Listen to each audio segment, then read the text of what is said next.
अगदी थोड्याच वेळात महाराष्ट्रातल्या 48 जागांचा एक्झिट पोल काय असेल, महाराष्ट्रामध्ये कोण मुसंडी मारणार, महायुती की महाविकास आघाडी, याची उत्सुकता प्रत्येकाला आहे। आणि थोड्याच वेळात आकडे स्पष्ट करतील एक्झिट पोलचे की जनतेचा कल कुणाच्या बाजूने, बहुमत कुणाच्या दिशेने झुकतंय। 2019च्या तुलनेमध्ये भाजपच्या जागा वाढणार की त्या कमी होणार। 2019ला महाराष्ट्रामध्ये भाजप 23 जागा जिंकलेलं होतं, त्यामध्ये वाढ पाहायला मिळेल। 2 मित्रांनाही नवीन सोबत घेतलेला आहे, त्यामुळे भाजपच्या परफॉर्मन्सवरती परिणाम कसा होतो, सकारात्मक की नकारात्मक, हेही एक्झिट पोलचे आकडे आपल्याला सांगतील। पक्षफुटी, नवीन चिन्ह वेगवेगळ्या पक्षांना मिळालेली आहेत, या सगळ्याचा निकालामध्ये किती परिणाम होणार हे पाहणं सुद्धा तितकंच इंटरेस्टिंग असेल। आणि एक्झिट पोल बद्दल मी आपण सर्वांना थोडीशी माहिती देते की हा एक्झिट पोल कंडक्ट कसा केला गेला। तर एबीपी सी वोटरचा हा एक्झिट पोल आहे। हा मतदारांच्या वैयक्तिक मतांवरती आधारित असलेला एक्झिट पोल आहे। मतदान पार पडल्यानंतर लगेचच मतदारांचा कल जाणून घेण्यात आलाय। 19 एप्रिलला मतदानाचा पहिला टप्पा झाला, तर 19 एप्रिल ते 1 जून पर्यंत हा सगळा सर्वे कंडक्ट केला गेलाय।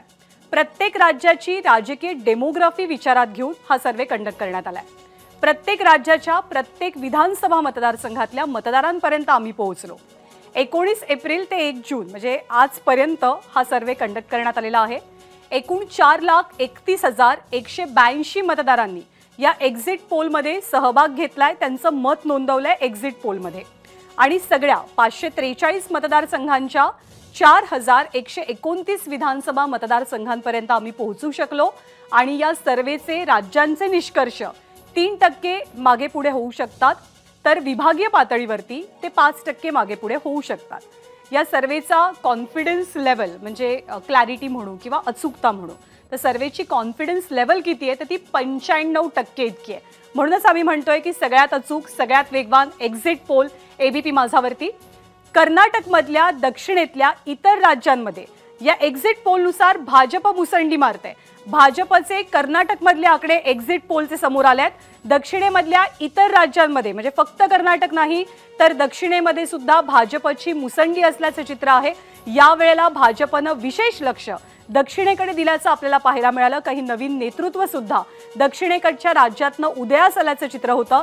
तेलंगणा आणि आंध्र प्रदेश या दोनही ठिकाणी भाजपला मोठं यश मिळू शकतं असा अंदाज या एक्झिट पोलमधनं व्यक्त झालाय। कर्नाटकचा गड सुद्धा भाजप राखेल अशी शक्यता या एक्झिट पोलनुसार व्यक्त होते। तर तामिळनाडू आणि केरळ या 2 ठिकाणी भाजप खातं उघडेल असं सुद्धा एक्झिट पोल सांगतोय। कर्नाटक एकूण जागा 28, एनडीए 23 ते 25, इंडिया आघाडी 3 ते 5 जागा असा एक्झिट पोल आहे दक्षिणेकडचा, कर्नाटकचा। त्यामुळे कर्नाटकमधला आपला भाजप आपला जो परफॉर्मन्स आहे तो कायम ठेवेल अशी शक्यता व्यक्त होते। आणि यापुढे आपण तामिळनाडू, केरळ या राज्यांचे सुद्धा एक्झिट पोल जाणून घेणार आहोत। सगळ्यात पहिल्यांदा आपण आंध्र प्रदेश पाहतो, एकूण जागा 25। एनडीए साठी खूपच सकारात्मक असा हा एक्झिट पोल दिसतोय, कारण आंध्र प्रदेशामध्ये एनडीए 21 ते 25 जागांपर्यंत जागा राखेल असा विश्वास व्यक्त होतोय, जागा मिळवेल असा विश्वास आहे। तर इंडिया आघाडी इथे खातंही उघडू शकणार नाही असा एक्झिट पोलचा अंदाज सांगतोय। तेलंगणामध्ये काय चित्र असेल, एकूण 17 जागा आहेत, एनडीए साधारणतः 7 ते 9 जागा, इंडिया आघाडी सुद्धा 7 ते 9 जागा म्हणजे दोघांसाठी समसमान असा हा एक्झिट पोल आहे, त्याचे आकडे आहेत। तर इतर साधारणतः एका जागेवरती विजयी होतील असं तेलंगणाचा पोल सांगतोय। तेलंगणामध्ये अर्थातच सगळ्यात जास्त लक्ष असेल ते म्हणजे हैदराबादच्या जागेकडे। तामिळनाडूमध्ये एकूण 39 जागा आहेत, एनडीए इथे फारशी कमाल दाखवताना पाहायला मिळत नाही। एनडीए साधारणतः 2 जागांमध्ये म्हणजे तामिळनाडूमध्ये खातं उघडते भाजपचं, ही सुद्धा एक मोठी गोष्ट म्हणावी लागेल। इंडिया आघाडी 37 ते 39 जागा असं चित्र तामिळनाडूचं एक्झिट पोलनुसार असू शकतं। सगळ्यात आधी दक्षिणेकडचे एक्झिट पोल आपण जाणून घेतो आणि अगदी थोड्याच वेळात महाराष्ट्राचे आकडे सुद्धा आपल्या समोर असतील। 20 जागा केरळमध्ये आहेत, केरळचं चित्र, केरळमध्ये सुद्धा भाजप खातं उघडेल। चंचू प्रवेश दक्षिणेमध्ये, चंचू प्रवेश केरळमध्ये, तामिळनाडूमध्ये भाजपचा झालेला, एनडीएचा झालेला आपल्याला पाहायला मिळेल। एनडीएच्या जागा केरळमधल्या 1 ते 3, इंडिया आघाडी 17 ते 19 जागा असं एकंदरीत साऊथ इंडिया, दक्षिण भारतातलं चित्र एक्झिट पोलनुसार आपल्याला समोर येताना पाहायला मिळतंय। सरिता मॅडम, एक्झिट पोलनुसार केरळ, तामिळनाडू 2 ठिकाणी भाजप चंचू प्रवेश करते आणि बाकी ठिकाणी गेल्या वेळेप्रमाणे किंवा थोडाफार 19-20 भाजपचा परफॉर्मन्स पाहायला मिळतोय?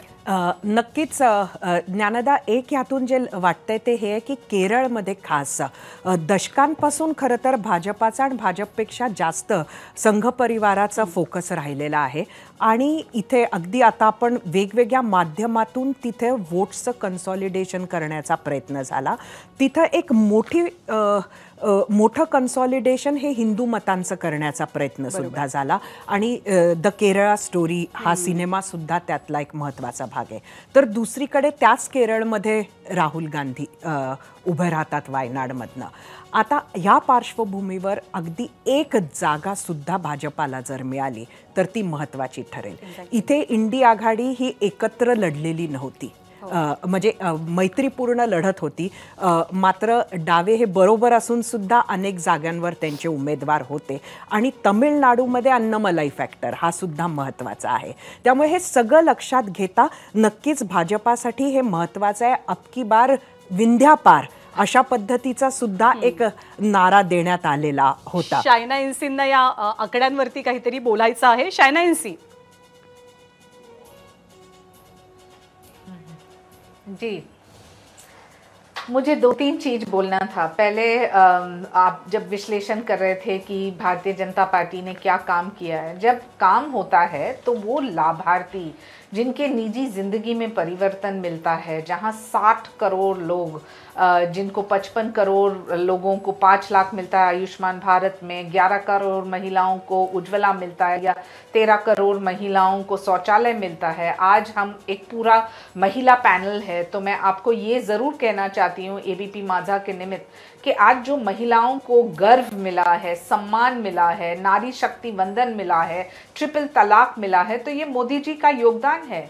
इसलिए एक वोट बैंक के रूप में आप देखेंगे जात पात धर्म के आधार पे नहीं है वोट.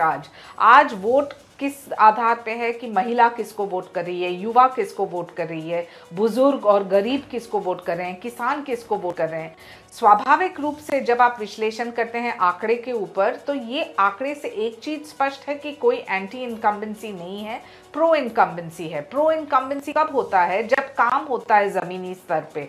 इंफ्रास्ट्रक्चर को देख के आप देखें कि रेलवे ट्रैक्स कितने, how many railway tracks were laid in the past post pre 2014 और 2014 से 2024 तक 40,000 किलोमीटर. आप एयरपोर्ट्स की बात करें तो 150 एयरपोर्ट्स. शायला जी जे म्हणतात ते कुठेतरी आपण जी चर्चा करत होतो त्याला धरून त्या म्हणतात. तुम्ही म्हटलं विकास विकास म्हणजे नक्की काय, आणि त्याचं उत्तर आपल्याला इथं शायनाजींनी दिलंय.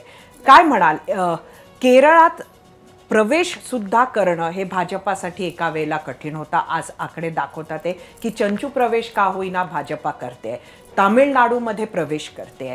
तामिळनाडूमध्ये ह्या आधी जिंकलेली आहे भाजपा, पण आत्ता परत आपल्याला दिसते की एखादं स्थान ते घेऊ शकतात ते. त्यामुळे एकंदरीत हे केंद्राच्या कामामुळे होत आहे असं शायना. मला त्याच्यावर असं बोलायचं की शायना एनसी म्हणतायत की तिकडच्या महिला खूप लाभार्थी, त्यांना म्हणजे योजनांचे वेगवेगळे लाभ मिळाले किंवा त्याचा त्यांना फायदा झाला.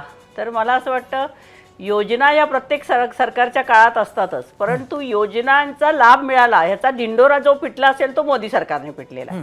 पण महिलांसाठी जर काय कामगिरी म्हणाल मोदी सरकारची ते शून्य आहे. कारण या ठिकाणी मणिपूरला जी घटना घडली त्याचे पडसाद संबंध देशभर उमटले, परंतु मणिपूरच्या बाबत काहीतरी प्रधानमंत्र्यांनी बोलायला पाहिजे होतं किंवा किमान मणिपूरला जाऊन ते चित्र काय आहे त्याचा राष्ट्रीय स्तरावर काँग्रेससाठी सुद्धा हा महत्त्वाचा मुद्दा राहिलेला आहे. हेमलताजी आपल्या बरोबर आहेत. काय म्हणाल, मणिपूरचा एक महत्त्वाचा मुद्दा आपला होता.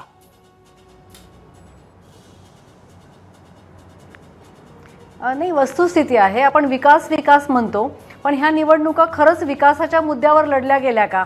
आपण बघितलं की प्रचाराच्या सुरुवातीपासून मंदिर, मस्जिद, मंगळसूत्र, मुजरा आणि शेवटी मेडिटेशन याच गोष्टीवरती ह्या निवडणुका झाल्या. विकास हा पूर्णपणे मिसिंग होता. आणि आता महिलांचं पॅनल आहे, तुम्ही महिलांबद्दल बोलता. 50% महिलांचं वोटिंग आहे या देशामध्ये. आणि ज्या पद्धतीने महागाई असेल, भाववाढ असेल, पेट्रोल डिझेलपासून गॅस, भाज्या, धान्य, कडधान्य यामधली प्रचंड भावाड आणि सगळ्यात महत्त्वाचं विद्याताईंनी जो मुद्दा आहे केला की महिलांची सुरक्षितता, म्हणजे मणिपूर हा देशाचा एक भाग असताना या देशाचे पंतप्रधान एकदाही मणिपूरमध्ये जात नाहीत. मणिपूरमध्ये महिलांची नग्न अवस्थेमध्ये धिंड काढली जाते, त्यांच्यावर बलात्कार होतात, परंतु त्याबद्दल पंतप्रधान एक साधं ट्विट करत नाहीत. हिमलताजी, मात्र कुठेतरी जर हा मुद्दा दक्षिण भारतापर्यंत पोहोचू शकला नाही का, राष्ट्रीय स्तरावर हा मुद्दा विरोधक पोहोचू शकले नाहीत का, असं म्हटलं पाहिजे का हे आकडे बघून? तुम्ही विकासाच्या मुद्द्यावर बोलताय आणि एक मिनिट मला माझं पूर्ण करू देत. एक मिनिट. सरिता, बोला बोला. तुम्ही केरळच्या विकासाबद्दल बोलताय, मग केरळमध्ये तुम्हाला केरळवरती पिक्चर काढून, एक तद्दन खोटारडा पिक्चर काढून तुम्हाला मतांचं त्याच्यामध्ये पोलरायझेशन करावं लागतं. म्हणजे तुम्ही विकासाच्या मुद्द्यावरती निवडणुका न लढता तुम्ही फक्त जातीय आणि धार्मिक पोलरायझेशन हाच तुमचा अजेंडा ठेवला, हे स्पष्ट होतं. मनीषाजी काय? मला दोघी मान्यवरांना सांगायचं आहे की मणिपूरला जे झालं ते अत्यंत वाईट आहे. त्याच्यावर सरकार गप्प बसलं का तर नाही. सरकारने जेव्हा ते सगळं लक्षात आलं तेव्हा त्याच्यावर त्वरित जे काय करायचं ते पूर्ण कारवाई करणं, अटक करणं हे सगळं झालेलं आहे. परंतु त्याचा अर्थ असा होत नाही की तुम्ही बाकी जे महिलांसाठी आता शायना एनसीने पूर्ण पाडा वाचून दाखवला की करोडो महिलांना लाभार्थी झालेले आहे. आता तुम्ही म्हणता लाभच मिळाला नाही, मग तुम्हाला मान्यच करायचं नाही आहे की काही कोणाला लाभच मिळाला नाही. आता मला सांगा की महाराष्ट्रामध्ये आज एस टीमध्ये सरळ सरळ 50% डिस्काउंट महिलांना तिकिटामध्ये मिळालेला आहे. तर हे लाभ नाही का? पहिल्याच दिवशी 11 लाख महिलांनी प्रवास केला, आज सुद्धा लाखो महिला हाफ तिकीटवर प्रवास करतायत. मग हा लाभ नाही का? आज मेडिकल रिलीफ जे मुख्यमंत्री सहाय्यता निधी उद्धव ठाकरेजी असताना केवळ 2.5 कोटी खर्च झाला, आता तो 200 कोटीच्या वर 200 कोटी 5 लाख खर्च झालेले आहेत. आज 25 कोटी लोकांना गरिबीच्या रेषेतून वर आणलेलं आहे. अशा असंख्य गोष्टी सांगता येतील. लेख लाडकी योजना, लेख लाडकी योजना, आता त्याच्यामध्ये जे आहे ना ते फेकूपणा. एक मिनिट ताई, तुम्ही बोलत असताना मी बोलले नाही. मला असं वाटतं बघा रुपाली तुमची मुळामध्ये मगातपासून ताई पण म्हणल्या की 60 ते 70 वर्ष काँग्रेसनी विकास केला. मग काँग्रेसनी विकास केला तरी 2014ला असं काही लोकांना वाटलं की मोदीजींना त्यांनी बहुमत दिलं. हे आत्मचिंतन काँग्रेसनी करायला हवं होतं. बरं, तिथून आता पुढे आपण 10 वर्ष आलेलो आहोत. नक्कीच मणिपूरची घटना ही अत्यंत दुर्दैवी आणि भयानक आहे, परंतु ती घटना झाल्यानंतर सरकार म्हणून त्यांनी जे काही कारवाई करायची ती केलेली आहे. आपल्या इथं विरोधकांचं काय झालेलं आहे, डेव्हलपमेंटवर बोलायचं नाही, फक्त टोमणे द्यायचे, फक्त भावनिक मुद्द्यांवर बोलणं एवढंच त्यांच्याकडे आहे. आणि आम्ही सांगू तसं मोदी का नाही वागले. मग हेच तुम्ही जर राहुल गांधींना किंवा जे काही तुमचे पंतप्रधानांचे उमेदवार ते त्यांना का नाही सांगितलं, मग ही वेळ आलीच नसती ना. आपण प्रत्येक वेळेला पक्ष फुटला म्हणून लोक एवढी भावनिक होत नाही. प्रत्येकाला कुटुंब आहे, प्रत्येकाच्या आईच्या पोटी 4-4, 5-5 मुलं येतात, सगळ्या मुलांना ती सेम वागणूक असते. परंतु या मुलाला जास्त दिलं म्हणून तो भावनिक मुद्दा हा डेव्हलपमेंट बरोबर तुम्ही कंपेअर नाही करू शकत. आपल्याला राज्याची डेव्हलपमेंट करायची असेल तर केंद्रातनं जो काही सपोर्ट मिळणार आहे तिथे सक्षम व्यक्ती पाहिजे आणि त्या सक्षम व्यक्तीकडनं राज्याच्या मध्ये सक्षम व्यक्ती पाहिजे, तर डेव्हलपमेंट पूर्ण होईल. आता इंडिया आघाडीने 1 लाख रुपये एका महिलेला देणार. मग आतापर्यंत कधी दिले? 70 वर्ष तुमचं 60 वर्ष होतं, कधी तुम्ही महिलांच्या खात्यात पैसे जमा केले सांगा ना. आता तुम्ही म्हणता 1 लाख एका महिलेला देणार. मग एवढ्या वर्ष तुमचं सरकार होतं, कधी 5 रुपये तरी डीबीटीने ट्रान्सफर झाले का? त्यामुळे मला एक अत्यंत महत्वाचा मुद्दा मांडायचा आहे की जे डबल इंजिन सरकार, ट्रिपल इंजिन सरकार हे जे म्हटलं जातं, म्हणजे तुमचं सरकार जर केंद्रात असेल आणि राज्यात जर दुसऱ्या पक्षाचं सरकार असेल तर त्याला बिलकुल मदत करायची नाही. हे मोदींचं जे धोरण होतं ते पूर्णपणे चुकीचं होतं. म्हणजे याच्यानंतर म्हणजे उद्धवजींचं सरकार होतं तेव्हा त्यांना मदत करायची नाही, तेव्हाही फायनान्स मिनिस्टर अजितदादाच होते. म्हणजे ते